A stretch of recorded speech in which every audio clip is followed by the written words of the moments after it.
بسم اللہ الرحمن الرحیم۔ السلام علیکم دوستو، آپ دیکھ رہے ہیں منا بھائی ٹی وی اور میں ہوں آپ کا ہوسٹ ذیشان۔ دوستو، پاکستانی جاسوس سرفروش کی کہانی سلسلے کی 27ویں قسط کے ساتھ آپ کی خدمت میں حاضر ہیں۔ دوستو، پچھلی ایک ساتھ میں آپ نے جانا کہ کس طرح جمال بھائی بکرم سنگھ کی حویلی میں رہ جانے والے اپنے قیمتی نقشوں کی واپسی کے لیے بٹھنڈا کی طرف روانہ ہوئے، لیکن راستے میں انہیں ایک گہری مصیبت نے آن لیا اور وہ انڈین سیکرٹ پولیس کے ایک افسر گرداس سنہا کے سامنے اپنے اناڑی پن کی وجہ سے بے نقاب ہو گئے اور گرداس سنہا نے انہیں ہتھکڑی لگا کر گرفتار کر لیا۔ آگے کے واقعات جانتے ہیں جمال بھائی کی زبان۔ کچھ ہی دیر بعد میں بے بسی کے عالم میں بس میں فرش پر بیٹھا ہوا تھا اور دیہاتی مسافر تذلیل بھری نظروں سے مجھے گھورتے ہوئے طرح طرح کے توہین آمیز فکرے کس رہے تھے۔ گرداس کسی نوبیاہتا دلہا کی طرح نہایت شان سے سیٹ پر بیٹھا تھا۔ ریوالور اس کے ہاتھ میں اب بھی موجود تھا، تاہم وہ خاصا بے فکر نظر آ رہا تھا۔ اس کا اطمینان بیجا نہیں تھا۔ اس صورتحال میں واقعی میں کسی چوہے کی طرح بے بس تھا۔ بٹھنڈا کے بس اڈے پر گرداس نے سب مسافروں کو بس سے اترنے کا حکم دیا، پھر کنڈکٹر کے ذریعے ایک تانگا عین بس کے دروازے تک منگوایا۔ مجھے اگلی سیٹوں پر بٹھا کر وہ میری پشت پر ریوالور کی نال گاڑ کر پچھلی نشستوں پر بیٹھ گیا اور کوچوان کو قلعہ روڈ چلنے کا حکم دیا۔ لگ بھگ 1 میل فاصلہ طے کرنے کے بعد تانگا ایک بڑے سے تھانے کی عمارت کے سامنے پہنچ کر رک گیا۔ میں سمجھا اب مجھے حوالات کی سیر کرائی جائے گی، لیکن گرداس نے تھانے سے 2 بندوق بردار سنتری بلوانے پر اکتفا کیا، جو مجھے دھکیلتے ہوئے ایک تنگ گلی سے گزار کر پچھلی سڑک پر واقع ایک نو تعمیر شدہ کوٹھی نما عمارت میں لے گئے، جہاں مجھے کمرے میں دھکیل کر آہنی دروازہ بند کر دیا گیا۔ چند ہی لمحے بعد آہنی دروازے میں بنے ایک چھوٹے سے سلاخ دار روشن دان پر منڈا ڈھکن ہٹا اور گرداس نے جھانک کر کہا، تمہارے پاس 2 گھنٹے ہیں، خوب سوچ لو کہ اپنی مرضی سے زبان کھول کر اپنے بارے میں سب کچھ سچ سچ بتانا ہے یا پھر مجھے اپنا 20 سالہ تجربہ کام میں لانا پڑے گا۔ اس کی آنکھوں میں درندوں جیسی چمک تھی۔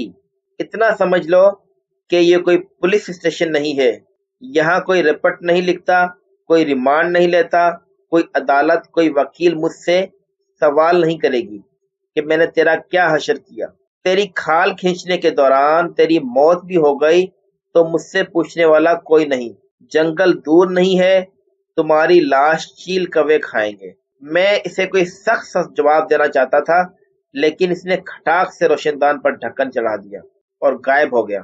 اب میں تھا اور سپاٹ دیواروں والا وہ سنگلاخ صندوق نما کمرہ، جس میں کوئی کھڑکی یا روشن دان نہیں تھا۔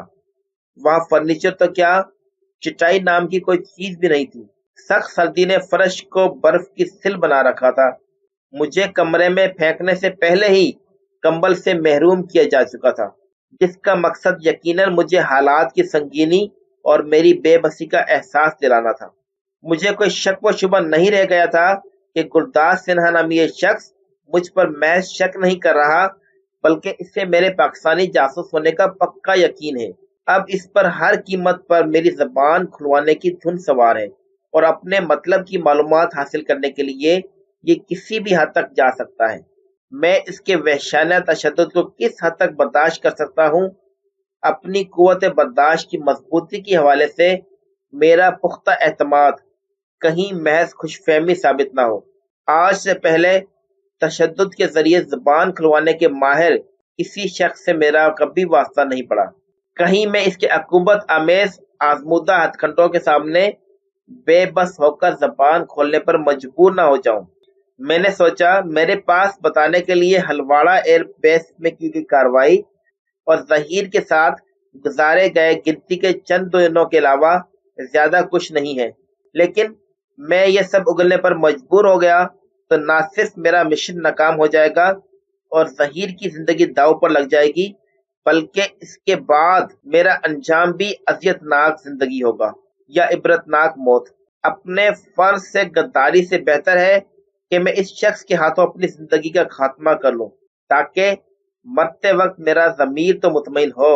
مجھے اب افسوس ہو رہا تھا کہ میں نے اس پنجرے میں محصور ہونے سے پہلے جان پر کھیلتے ہوئے گلداس پر دھاوا بولنے کی کوشش کیوں نہیں کی۔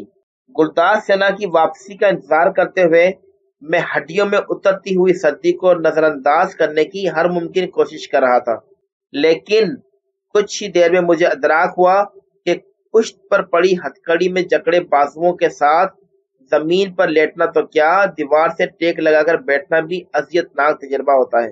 ہتھکڑی میری کلائیوں میں بری طرح چبھ رہی تھی، جبکہ دوسری طرف میرے بازو اکڑنے کے بعد پوری طرح شل محسوس ہو رہے تھے۔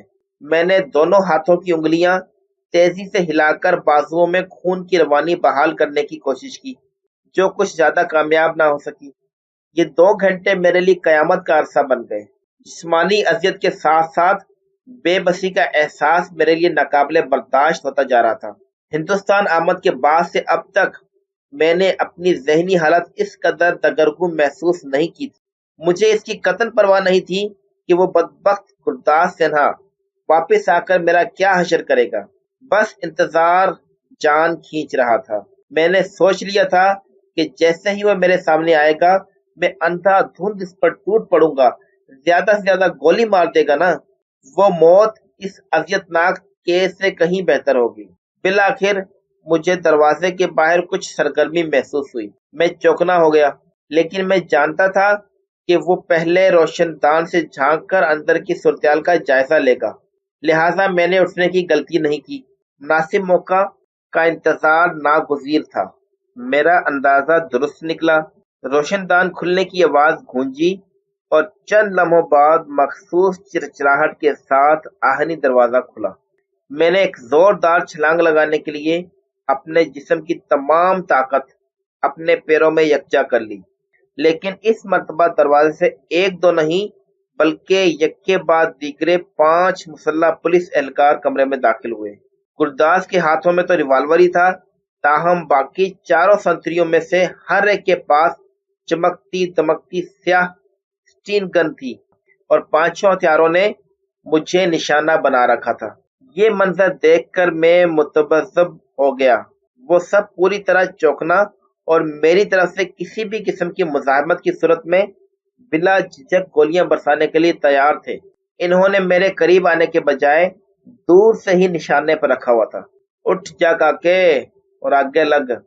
مجھے پتا ہے تو بندے کے پتر کی طرح سچ بولنے والا نہیں ہے۔ چل ذرا تیرے کو اپنی لیبارٹری کی سیر کرا دوں۔ میرے پاس اس کے حکم کی تعمیل کے علاوہ کوئی راستہ نہیں بچا تھا۔ مجھے سن پیروں پر اٹھنے اور سنبھل کر کھڑا ہونے میں کافی مشکل پیش آئی، لیکن ان میں سے کسی نے میری مدد کرنے کی کوشش نہیں کی۔ میرے کھڑے ہو کر 2 قدم بڑھانے پر 4 سٹین گن برداروں نے مجھے چاروں طرف سے گھیرے میں لے لیا اور گلداس سنہا نے پستول کی نال سے مجھے اپنے پیچھے آنے کا اشارہ کیا، تاہم اس نے کمرے سے نکلنے کے بعد بھی مجھ پر سے نظریں نہیں ہٹائی تھی۔ فولادی دروازہ ایک کھلے صحن میں کھلتا تھا، جہاں مجھے صبح کاذب کے آثار دکھائی دے رہے تھے۔ بند کمرے سے کھلی جگہ قدم رکھتے ہی کڑاکے کی سردی نے جھرجھری لینے پر مجبور کر دیا، لیکن میرے پاس موسم کی شدت پر غور کرنے کی مہلت نہیں تھی۔ مجھے پختہ یقین تھا ایک بار پھر بند کمرے میں محصور ہو گیا تو میری آزادی کا امکان باقی نہیں رہے گا، اور عین ممکن ہے میں گلداس کے وحشیانہ تشدد کے سامنے مجبور ہو کر زبان کھول بیٹھوں۔ اس سے بہتر ہے کہ میں آزاد ہونے کی کوشش کرتے ہوئے جان دے دوں۔ میں نے اپنے جسم کی تمام طاقت اپنے پیروں میں جمع کی اور بجلی کی سی تیزی سے اپنے دائیں طرف چلنے والے سنتری کے پیٹ میں زور سے دائیں لات ماری۔ میں نے اس کے ہاتھ سے سٹین گن چھوٹتے اور اسے جھٹکا کھا کر دیوار سے ٹکراتے دیکھا، لیکن میرے پاس اس کی حالت جانچنے کا موقع نہیں تھا۔ میں نے بایاں پاؤں زمین پر ٹکتے ہی اپنے عقب میں چلنے والے سٹین گن بردار کو کک لگائی۔ میری لات اس کے بازو پر ٹکرائی جس سے وہ لڑکھڑا گیا، تاہم فوراً ہی سنبھل گیا۔ اس سے پہلے کہ میں مزید کچھ کر پاتا، میری کھوپڑی کے اوپری حصے پر قیامت ٹوٹ پڑی اور میری آنکھوں کے سامنے اچانک اندھیرا چھا گیا۔ درد اتنا شدید تھا کہ مجھے لگا کہ کھوپڑی کے ٹکڑے ہو گئے ہوں گے۔ اس کے ساتھ میرا دماغ تاریکیوں میں ڈوبتا چلا گیا۔ یقین سے کہنا مشکل ہے کہ میں کتنی دیر ہوش و حواس سے بیگانہ رہا، البتہ پہلا احساس سر میں شدید درد کا تھا، جو غالباً میرے ہوش میں آنے کی بنیادی وجہ بھی بنا۔ میرے منہ سے بے ساختہ کراہ نکل گئی۔ میں نے آنکھیں کھولی تو سب کچھ دھندلا دکھائی دیا، لیکن رفتہ رفتہ منظر واضح ہوتا گیا۔ اس دوران میں میرا ذہن صورتحال سمجھنے کے قابل ہو گیا۔ میں نے 4 چن گنوں اور 1 ریوالور کے نشانے پر ہونے کے باوجود مزاحمت کر کے فرار ہونے کی کوشش کی تھی، لیکن ناکام رہا تھا۔ تاہم میری طرف سے حملے کے باوجود انہوں نے مجھ پر گولی چلانے کے بجائے غالباً 3 گن کے دستے سے میری کھوپڑی پر ضرب لگا کر نکارہ کرنے پر اکتفا کیا۔ میرا دل مایوسی سے بھر گیا، جانے اب میرا کیا حشر ہونے والا ہے۔ اوئے بلندر، جا گرداس جی نو بلا کے لیا، اینو ہوش آن لگا ہے۔ میں نے کسی کی کھرکھراتی آواز سنی۔ جواب میں کسی نے نفرت بھرے لہجے میں جواب دیا، بلا لیں گے، اینی ایمرجنسی کا دیے فتح سنگھ یارا، کچھ پریم دیے گلاں مینوں بھی کرن دے اس مسئلے نال۔ میں نے چونک کر بولنے والے کی طرف دیکھا۔ یہ وہی سنتری تھا جس کو پیٹ پر میری لات کھانی پڑی تھی۔ بلندر کی آنکھوں میں اترا خون بتا رہا تھا کہ میری کک کافی کارگر رہی ہے۔ میں نے اٹھ کر بیٹھنا چاہا، تب بھی مجھ پر انکشاف ہوا کہ میرے دونوں ہاتھ اور دونوں پاؤں موٹے کینوس کے چوڑے پٹوں کے ذریعے اس اسپتال کے بستر جیسی آہنی مسیری سے جکڑے ہوئے ہیں۔ بلندر کے تیور بتا رہے تھے کہ وہ میری ہڈی پسلی ایک کرنے والا ہے، جبکہ میں اپنے بچاؤ کے لیے ہاتھ ہلانے کی قابل بھی نہیں رہا تھا۔ اچانک میرے ذہن میں خیال آیا اور میں نے چند ہی لمحوں میں اپنا آئندہ کا لائحہ عمل مرتب کر لیا۔ کامیابی کا امکان کچھ زیادہ روشن نہیں تھا، لیکن کوشش کرنے میں کوئی نقصان بھی نہیں ہے۔